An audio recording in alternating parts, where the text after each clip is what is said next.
In the year 2022, we have seen some beautiful chess events. We have seen some great tournaments, immortal tactical sequences, immortal tactical shots. We have seen the rising young stars that are coming and that will probably make impact in the chess community for sure. And we have seen, I think, also great theoretical novelties. The chess theory has changed a little bit now also in the last year, but also what we have seen is probably the biggest chess drama of all times between Moke, Niemann and Magnus Carlsen.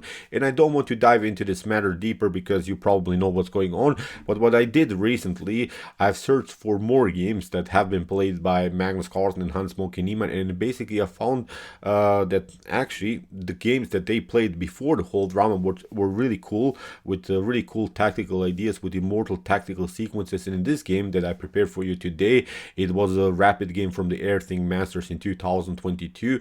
The game was so beautiful, with really a wild tactical shot, with a beautiful exchange sacrifice, and then in the end you see that Moke Niemann will threaten 5 times in a row with a checkmate in one against Magnus Carlsen. So it was really sort of a clash, really an epic battle between Niemann and Magnus Carlsen. So as I said, here we'll not talk about this whole chess drama, be prepared, we'll talk about just this beautiful sharp tactical battle between Niemann and Magnus Carlsen. So let's see now the game. Hans opened with the move c4. We have the English opening, g6 here by Magnus Carlsen. He's maybe trying to go into this King's Indian structures, maybe with d6, e5. In the continuation, knight to c3 by Hans, we have c5, the symmetrical English stuff. You see black played with the c pawn, white also played with the c pawn, so far it's also a very popular line for black. Knight to f3, bishop to g7, e3, preparing of course d4. We have knight to f6, and after move d4 that Hans now played, Magnus undermines now the pressure in the center, takes out now the pawn on d4. After c takes d4, we have now the move e takes d4, and after move kingside casting, white needs now to play already the move d5, because if you don't play that move, okay, you have so far a great pawn central control with both of these flexible pawns. But if you play, for instance, maybe this move bishop to e2 or another move, then d5 is coming, and you see after d takes c4 or c takes d5 that also white can play. White will be left with an isolated d pawn, which could cause you many positional problems. I'm not saying you are losing the game because you have the isolated d pawn, but I think the game could be very annoying to handle this structural weakness in the position. So that's why you have to play now the move d5. Okay, after move e6, white will still have this isolated pawn, but now it's a different story. After e takes d5, c takes d5, you notice that also black is left with an isolated d pawn. So it's now a different story. It's not the same if you reach the position without challenging black now in the center of the board. And notice we have already now a space advantage. From white's perspective, we have already the pawn on the 5th rank, and black has only pawns on the 6th rank. So black didn't play aggressively. Black didn't gain some spaces so far in the game. So in my opinion, it was very important to play really this move d5 in the beginning. If you don't play that, as I said already, you could face many position problems. So let's continue. So as we said, after move c takes d5, Magnus goes now with the move d6, and now a very important move here by Niemann, h3. If you don't play that move, then probably black will go with bishop to g4, will hit your knight on f3, and after bishop takes f3, you could have positional problems with your bishop, because the bishop on f3 would be paralyzed by its own pawn on d5. Again, I'm not saying this is losing or something for white, but again, you could face many positional problems because your piece wouldn't be so active, and as I said, the bishop simply is paralyzed. On the other hand, black got rid of his bad bishop. Now this bishop is very good on the dark square diagonal, and in the next couple of moves the knight will come to d7, maybe e5, c5. So the knights are also very powerful in these types of structures. So that's why h3, very beautiful move here by Niemann. Rook to e8, Magnus occupies the e file, kingside casting, knight to d7. After move bishop to e3, here the fun already starts. Magnus goes for the ultimate beautiful exchange sacrifice with rook takes e3. F takes e3. Okay, you can say now, what the hell is he doing? Why is he sacrificing the rook for the bishop? I think this is a great sacrifice. Sorry, I've got a challenge. I'm not going to accept it. Maybe later. Sorry. So after move f takes e3, notice, okay, This pawn is a backward pawn. It can be always attacked through the e file. It can be also attacked by the bishop's activity. It can be also attacked by the queen's activity. And now we gave up the rook for the dark square bishop. And look at this, with so many weaknesses on dark squares. Again, a white could face now many tactical and positional problems. So this exchange sacrifice, in my opinion, is really a beautiful, stunning move. And actually, in my opinion, it's the correct move. There are many good moves for black, but this is the brilliant idea. From this point on, I think black is now on the attacking side. So in the continuation, queen to e7, hitting the pawn on e3. Here Hans Niemann goes out of the attack. He's saying, okay, you can have the pawn, you can have maybe the pawn on e3, but now with queen to d2, I'll just simplify the game. I'll trade off the queens, because after queen to d2, knight to d2, okay, you got your e-pawn, but now I think without the queens on the board, the attack by black is splashed. It's not such a complicated game anymore. Now black can maybe attack the center with knight to e5, knight to c5, but I think with bishop to f3, rook to e1, rook from f to e1, we can occupy the e file, maybe also the c file. So now, as I said, when the queens are off the board, this is, I think, a much better continuation here for white. So that's why after move king to h2, Magnus is not taking out the pawn on e3. He's saying, I'll first develop, I'll get more pieces into the game, and then later I will probably attack this e3 pawn. So in the continuation, queen to d2, bishop to d7, bishop to d3, controlling e4, rook to e8 by Magnus Carlsen, and after rook to e1, bishop to h6. So here Magnus continues to develop his minor pieces. He has now still the attack against the pawn on e3, and he's now trying to take out this pawn in a different way with the bishop, which is not the same, of course. The queens would be still on the board, which is much better than for black. Then, of course, we have here a beautiful activity maybe on dark squares. We can maybe get the bishop on f4, maybe include the queen somehow into the game. So it's very crucial, I think, here for black to continue with the queens on the board. Maybe later you can trade it off, but now at least you're trying to spice up the game, and at least you're trying to complicate things further. So in the continuation, we have now b4, knight to e4, bishop to e4, knight takes e4, so many pieces are now traded off. And after queen to d4, you see Hans Niemann is again trying the same idea, knight to e4, and after queen to e4, he would at least trade off the queens. That's now his main goal. He is trying again to simplify the game, because he knows when the queens are off the board, then I think the game is over simply for black. So in the continuation, knight takes c3, played by Magnus, queen to c3. We have now bishop to b5, hitting the rook, rook to f2, and after bishop to g7, which attacks the queen, of course, we have now the move queen to c2, and now h5. This is the way to go for Magnus. Okay, maybe it's not the optimal move when it comes to computer evaluations, but I liked Magnus' choice here, because he still continued the pressure, and it's a rapid time game. We should not really now evaluate just this position of what the Stockfish engine is showing us here, what is really the Stockfish suggestion here. I think we should really watch this game from a human's perspective and look at this. With the move h5, maybe g5, h4, h takes g, h takes g4, hitting the knight on f3, the bishop is coming on e5, the queen is coming in h4. It's, I think, a beautiful idea. Of course, there are defensive ideas for white. White should play now with the move e4, and white should basically say here, you had your chance with this idea on e3, now it's not working anymore because I advanced the pawn. But now Hans makes maybe even his first mistake with the move a4, which seems like a logical move. It's really tempting, this move a4, you're hitting the bishop has to retreat, but actually you lost your chance. Now after move e4, it's a different story.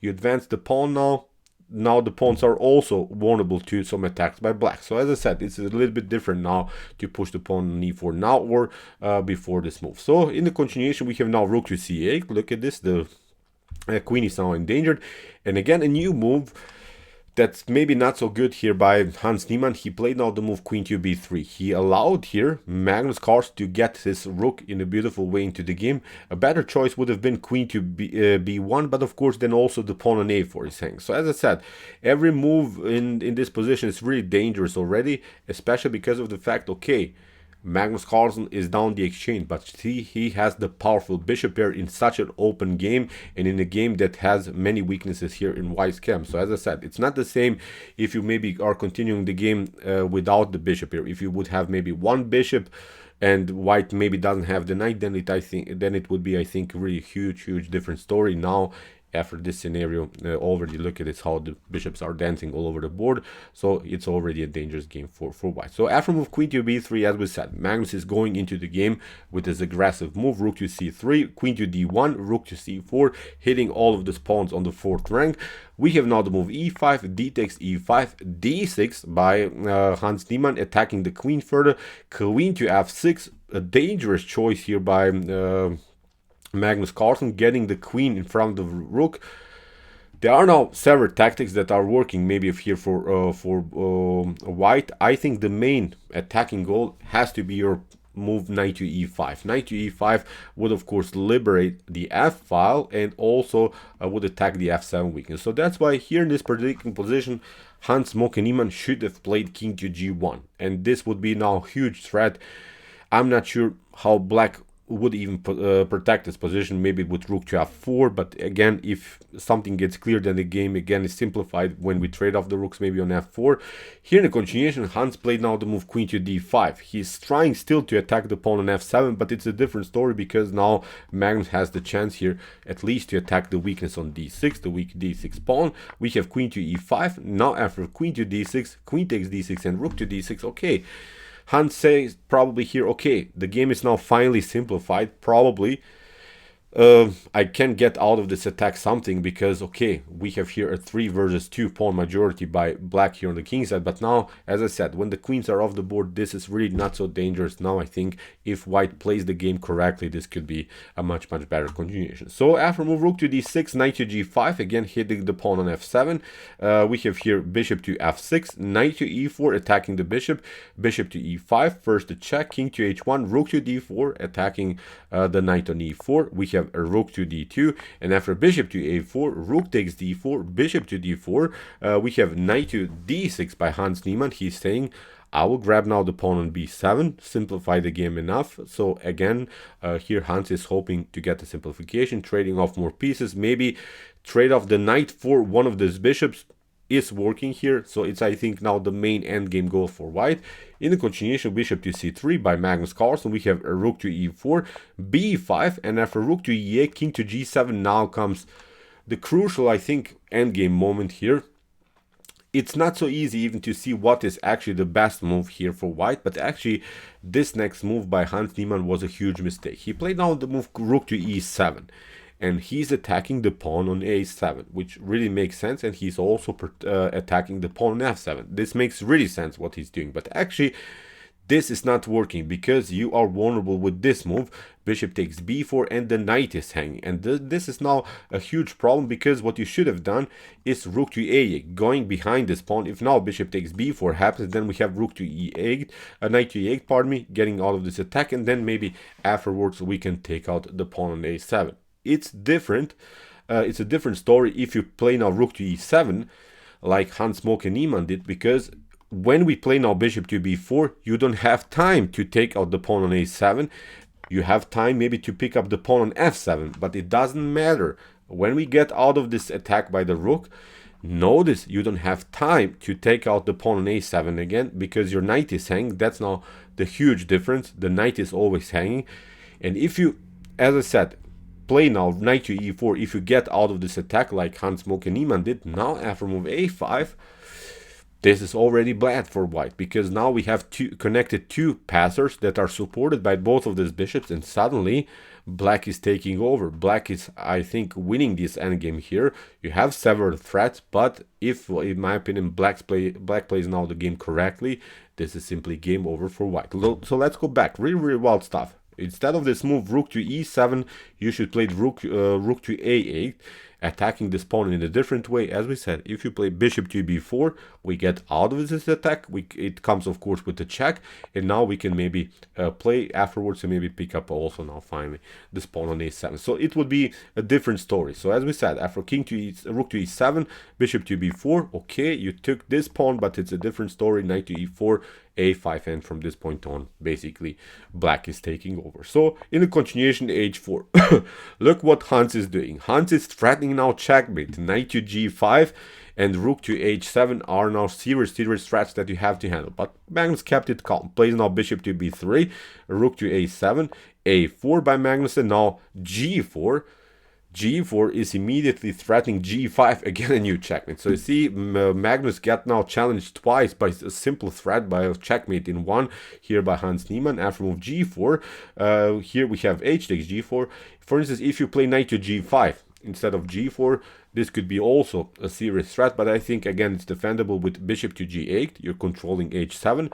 Now, for instance, if the rook attacks the bishop, then we play king to G7, and we have now here this clear path for the king. The king will escape, and this is game over. Again, these two connected pass pawns are causing now many positional problem in White's position. So in the continuation, as we said, G4 by Hans Niemann, he's threatening G5, immediately checkmate. H takes G4, knight to F6. Again, Hans Niemann is threatening a checkmate in one. Magnus goes now for G5. H5 again. Hans Moke Niemann is threatening a checkmate in one. Really wild stuff. After bishop to C2, Magnus is controlling now the H7 square.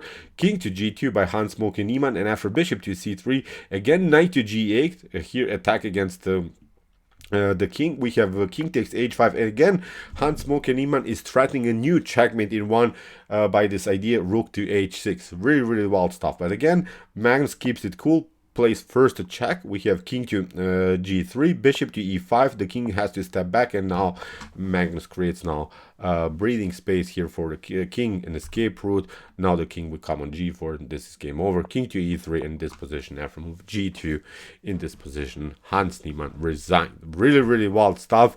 5 times Magnus Carlsen got threatened by a checkmate in one, escaped all these attacks with the beautiful maneuvers, with beautiful defensive ideas.